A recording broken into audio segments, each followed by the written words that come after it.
On today's show, because previously I'd only seen education system from the eyes of the 7 to 11-year-olds in Key Stage 2 in primary school. So the foundations have already been set when I come in and work with them.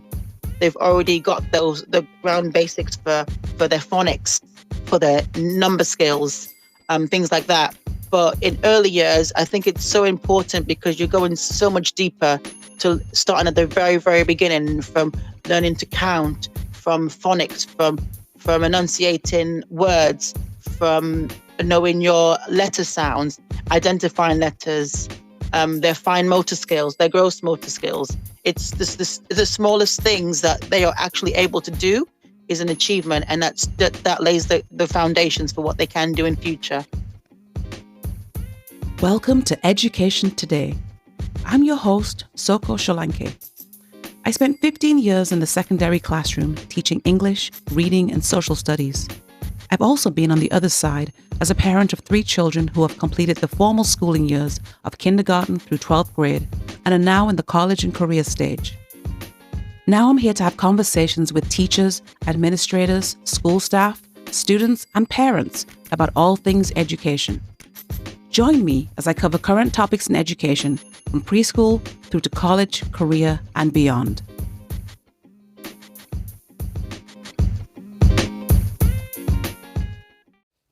Hi, I'm here today on the show with Omoh Head. Omoh is, full disclosure, she is my sister, and she is an educator in the educational system of the United Kingdom. Welcome to the show, Omoh.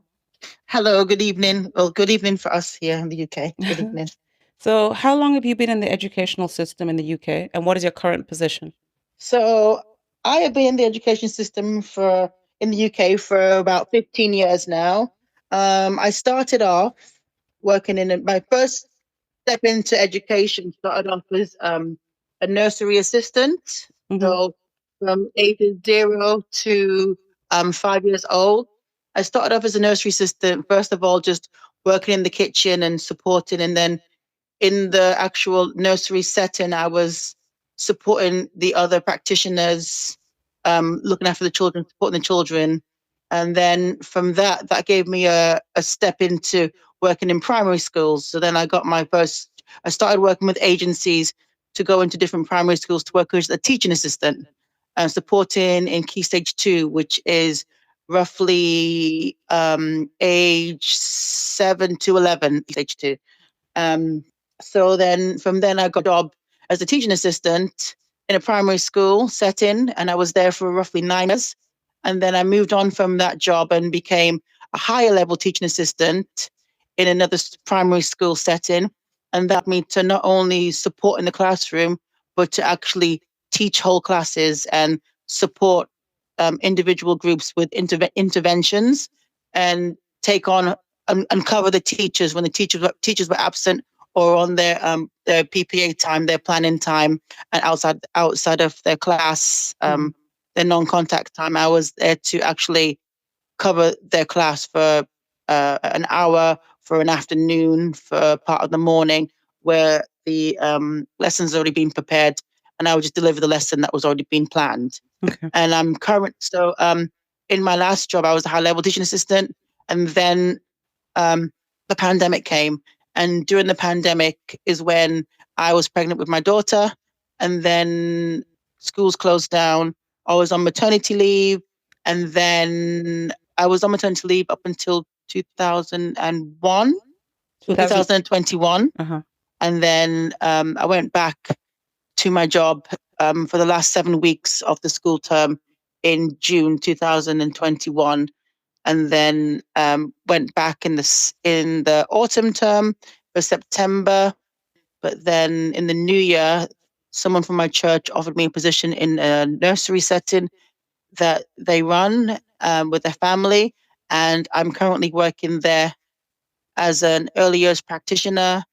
And as part of my role, I am now on an ongoing training to become an early years teacher, to be a qualified teacher. So I'm currently on the training route to becoming a qualified early years teacher, which would allow me to teach from 0 to 5. So are you currently doing your PCGE? It It is kind of like that, but this qualification will only allow me to work for the early years. Okay, because you now have your bachelor's degree, so you are working to become a full teacher, Yes. correct? Okay. And Yes. which age group are you currently working with? So I'm currently working from naught to five. Mhm. In the setting that I'm in the room that I'm in, I'm working in the preschool room, which has some 2 year olds, but it's mainly 3 and 4 year olds. And the children that I'm responsible for, they are roughly about age 3. Some of them have just turned 4, and those are the children that are they're in the process of being ready for starting school in September. When they will be age 5, correct? So they are 3 going on 4. Some are 4, and then in September they will be 4, and in that school year they'll be turning 5. So when they start school for reception, they are age 4 and 5. Okay. So you have quite a few years experience in early childhood education. So my question to you is, what do you believe is the importance of early childhood education? Um, it's extremely important. I mean, it lays the foundation for what they are actually going to learn. It lays the foundation in their education. And for me, I've noticed that now in my daughter, because previously I'd only seen education system from the eyes of the 7 to 11 year olds in key stage 2 in primary school. So the foundations have already been set when I come in and work with them. They've already got the ground, the ground basics um, for their phonics, for their number skills, things like that. But in early years, I think it's so important because you're going so much deeper, to starting at the very, very beginning, from learning to count, from phonics, from enunciating words, from knowing your letter sounds, identifying letters, their fine motor skills, their gross motor skills. It's the smallest things that they are actually able to do is an achievement, and that lays the foundations for what they can do in future. What do you say to people who say that at that age group, children should only be participating in play, not necessarily structured learning? So for that age group, it is vital. It is vital that they are learning through play. Learning through play is so important, because even if it could just be something as simple as playing in the mud kitchen and pouring out mud into a container, into a measuring jug, and then to pouring it into a big pot, and then taking a wooden spoon and mixing it. All these things that they do, and you're watching them, you're observing them, and to the trained eye, it just looks like, oh, they're just having fun, they're playing. But there's so much more in that. They've got the measuring skills in there. They've got their motor skills in there. They've got skills where they're actually communicating with other children. Their language skills. There may be, maybe they may have a certain amount of sticks they want to put in onto their mud pie, or make a birthday cake out of mud, and they need to count. Oh, I need 5. They're going to go and collect 5 sticks. It's so important. Play is just so important in the early years. Yeah. Do you believe that early childhood teachers are unappreciated in comparison to their peers who teach older students in traditional school? Sorry, in Um, formal school. I think that a lot of people see people that work in early years as teachers that are just, oh, all they do is play all day long, and Like daycare that's workers. not the case. Yes, Yeah. that's what they see as. People sometimes see us as just, oh, you've got an easy job. You're just playing with the children. Yes, we are, but there's so much more behind it. I mean, behind it, there is still planning that takes place. There's still reports. We are doing daily observations. We are liaising with professionals. We are communicating with the parents. There's just so much more, and we are doing just as much as what our colleagues in other year groups are doing. Let me ask you this. So, do you have your own daughter enrolled in early childhood education? I do, and I do because of the setting that I work in. So the job that I work in allows me to bring my daughter in, and she is actually in the preschool room with me for some days in the week. Just due to childcare issues. That's why she comes with me.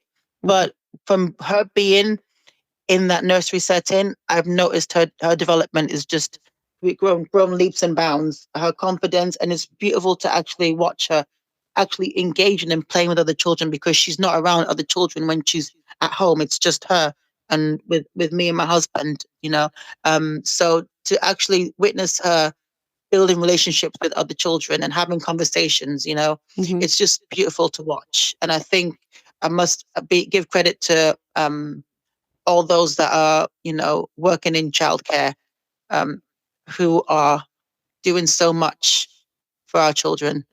Have you noticed regression in your own child, your 2-year-old, during the time that school takes a break? So this is quite interesting, because I have in some ways, but I've also seen it in other children in the nursery as well. So there've been other children in the setting that I work in who may have regressed, and it's understandable, because they've had a good Christmas break of 2 weeks off, and then, you know, when you come back, you've got to kind of reprogram yourself to behave a certain way. I mean, it kind of works for us as adults. We have 2 weeks off from Christmas, and then we come back to work, and we've got to remember, oh, I've got to do this at this certain time. It's understandable. It's human nature to just to switch off and then have to remember what we need to do. For my daughter, having time off from the nursery and the Christmas break, having 2 weeks off and then coming back again, it's for her, it's a matter of following instructions when you're asked to do something. It is interaction with other children, remembering to share toys with them, remembering to be kind to them, because she hasn't had to do that for 2 weeks. She's just been her with her toys by herself, and she's enjoyed her time by herself, playing on her own. So it's just a matter of learning the rules again. Okay, that makes sense. Well, thank you so much for talking to us today about the importance of early childhood education in the United Kingdom. Yeah. So thank you for joining us, Omoh Yeah, Head. It's been great to have you on the show. Thank you. Thank you for having me. Thank you.